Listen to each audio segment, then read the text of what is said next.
the committee report which we sponsored last December of 2023.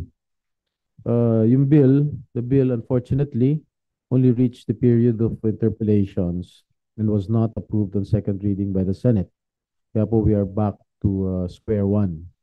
My question is, I remember vividly the Department of Finance backing the Senate bill. I think it was during the time of Secretary Jokno. And I sincerely thank the good Secretary Recto, for his support. And considering that the MUP pension remains a considerable expenditure of the government for next year and in the coming years, may I know the position of the Department of Finance on the MUP reform pension bill? Gusto po ba natin tuloy ang pension reform bill? Nilang po. Thank you very much for that question, Senator Jinggoy, and maraming salamat for assisting the Department of Finance in this particular bill. Of course, yung gusto sana natin na version ng bill is karamihan kung ano yung nailagay ninyo, at kung may idadagdag sana tayo, yung mga assets sana ng the MUP part of government. Halimbawa, yung military, PNP, Bureau of Fire. Correction, so on and so forth. Namria. Yeah. Para nang sa ganon, the Bureau of Jail, kasama, yung mga assets din kasi sana, para mabayaran natin ito, mas mabuti ko yung mga assets ng some of these departments na hindi napapakinabangan, pwede masama sa bill at nang sa ganon, it will pay for itself. Bakit? Lahat ng reform may katumbas na gastos din yan. Halimbawa, kung gagawin natin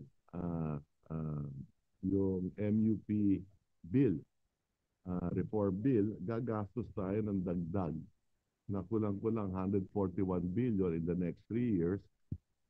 Sa makatuwid, mga 35 billion or more, 40 billion, 45 billion, taon-taon ang dagdag gastos. So, and before we get the benefits from it, it will take time. 40 years bago makuha natin yung benepisyo. 40 years? Patay na tayo nun. And ergo, it is a fiscal drag, so to speak. So unless some of those assets were incorporated, it would not affect our fiscal position too much. So how much? Excuse me. How much are we? How much is the government doling out dito sa pension bill nito? For this year's budget. Okay. Sa ngayon, what I can say is that we can afford it. Okay? Without doing the reform. Ang gastos ngayon for 2026 is 130, for next year, for next year, will be 133.9 billion. Okay? 133.9 billion. For the pension alone, huh? For the pension alone. Pero ano yung rate of increase? In 2025, it was 132. So, approximately around 7 to 8 billion. Hindi, 132 to 133. 134, 1 billion lang ang dagdag. So, nothing significant in so far that our budget is concerned. Now, if we do the MUP reform, madadagdagan to ng 45 billion. So, nakatipid tayo ng 45, so to speak. So, pero taon-taon, duduguin yung pera ng gobyerno natin. Every year, we have to increase the budget of the pension of our military uniformed personnel. As I mentioned earlier, the rate of increase is not that significant. So, in terms of the budget that I'm looking at, it is 132 billion this year. It will roughly be 134 billion next year. So 2 billion lang ang increase. What about the veterans pension? Nandito na rin. I'm sorry, the veterans pension next year is 11. The veterans pension is 11.2 billion. Next year, it is 9.2 billion this year. Bumaba? Tumaas. Tumaas? 2 billion. Ngayon, 11 billion. Last year, was it 9 billion? Am I correct? It is 9.2 billion this year. The estimate is 11.2 billion next year. So, hindi masyadong significant yung, it's still bearable. I think it is still bearable. Like I said, if we adopt the MUP, madadagdagan yung gastos ng 45 billion. So, what do you suggest? We won't pass this MUP bill? My position is that if you were to pass a version, include the assets. Hmm. As far as I Halimbawa, understand, yung assets ng Bureau of Correction. So yung assets ng Bureau of Correction, nasa may Ayala lang ba yun, Pilinvest? Mga ilan hektarya ba yung natatandaan ko? 300 hectares? 300 hectares yan at 500,000 at that's only square. for the Bureau of Corrections. Yeah. What about the AFP? Yeah, like I Mas said, malaki yun. maraming assets yan. So halimbawa, Bureau of Correction, 300 hectares at 500,000 each, that's 1.5 trillion. Di wipe out na yung deficit natin. What about So the, maraming ganyan. yung bang PNP, meron mga assets na wala Ang yata. PNP, I'm not aware of significant assets of the PNP. But there are significant assets of the AFP.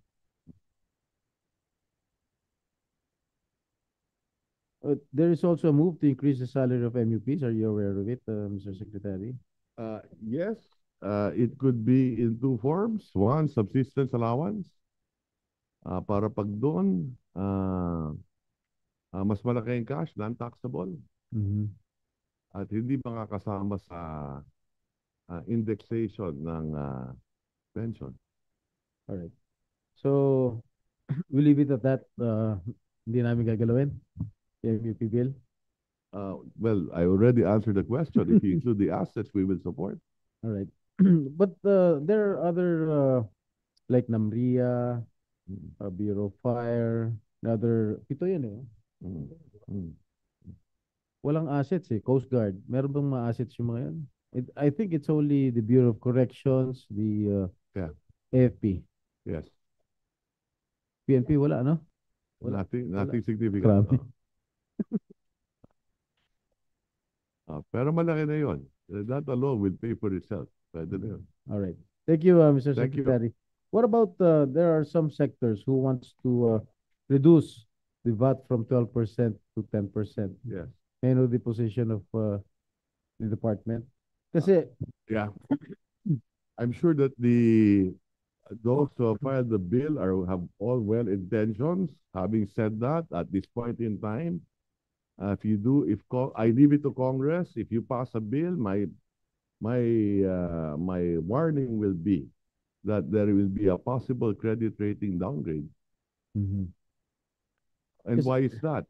Because today, tignan lang ninyo, in next year, ang makokolekta natin sa VAT, BIR and BOC will roughly be 1.5 trillion.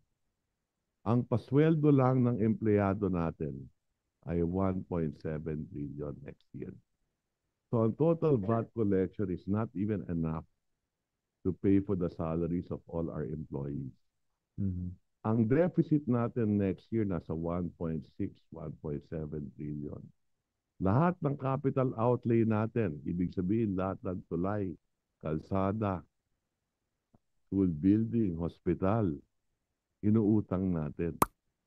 So kung magbabawas pa tayo ng revenue, baka pati ang current operating expenses natin, uutangin na rin natin. So a 20% reduction of 1.5 trillion for next year is 300 billion. So yan ang yung sasabang 12 to 10. Ang halaga niyan 300 billion. Kasing laki na rin ng budget ng Department of Health. So palagay ko baka hindi pumayag si Senator Bongo dyan. Nagising si Senator Bongo. So, Senator Bongo, wag mo nang ituloy yung bill mo na from 12% to 10%. Anyway, thank you, Secretary Recto. Kay Commissioner Ariel, ano na nangyari sa mga kotse ni mga Diskaya? Um, um, Good afternoon, Senator Jinggoy.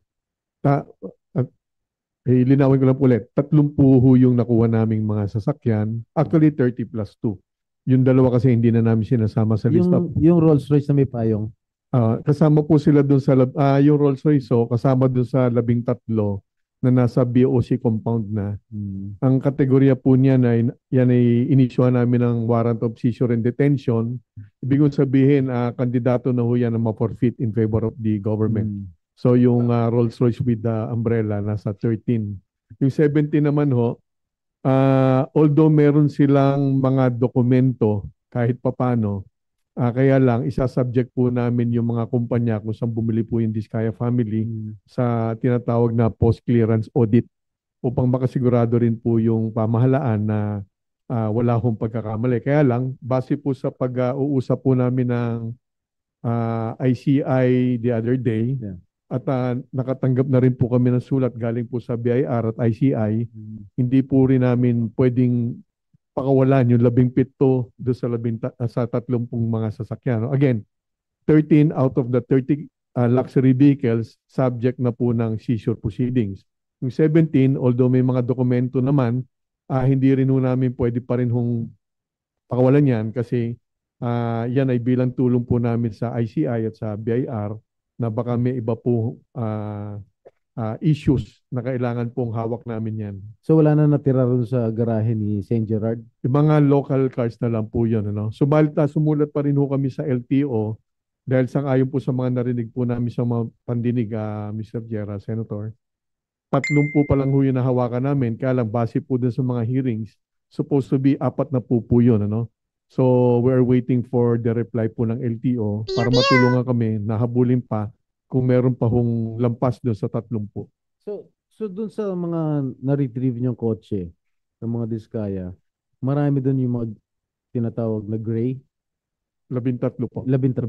So yun yung mga hindi nagbayad ng tamang buwis. Tama po. At pati yung dokumento ay may problema po. So what do you plan? I-auction ninyo?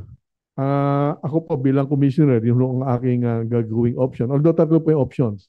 Ako po ay isusubasaw natin yan or bidding. Ano? We will just make sure that the bidding process will be of course transparent and competitive. Yung dalawa pa hong options, hindi ko po gagawin yan. Yung pangalawa kasi, pwede ho namin i-donate to other government agencies. Hindi naman po maganda, Your Honor, na gamitin po yung... Hindi, wag nyo i-donate sa Senate, ha? Yun po. So yung pangatlo naman ho, lalong di ho natin gagawin, yung pong wawasakin yung mga sasakyan dahil sayang po yung pwedeng kitain po ng pamahalaan. Yung mga kotse yung sinurrender ni Bryce Hernandez, nasa kustodiya ng ICI? ICI po. Hindi po gray eh. Binili po nila sa Kampi members din po. So talagang sinurrender lang nila? Sinurrender po. So hindi nyo alam kung ano plano ng ICI doon? Subasta nila? Hindi ko po alam at this point kung anong plano po ng ICI. So pero kami magpo-post clearance audit po kami. Hindi nila ito turnover sa inyo, no? Hindi po kailangan kasi po tama po yung dokumento noon at yung pinagbayaran potentially tama naman po. But ICI and BIR would look into the other aspects of the vehicles po. Lastly, Mr. Chair, would like to commend Commissioner Ariel dahil ngayon ako nakakita ng Commissioner na Customs na napakasipag at talagang hands-on duty yung kanyang ginagawa sa Bureau of Customs. Maraming salamat, Mr. Chair. Thank you, Secretary Recto. Thank you. Thank you, Senator Jinggoy Estrada. There being no further questions, the budget of DOF, including its attached agencies and corporations, namely BOC, BIR, BLGF, BTR, CBAA, IC, and TRC-PMO, MPTA, is now deemed submitted for plenary's consideration, subject to the discussion and submission of documents requested. Maraming salamat po. Thank you, Secretary.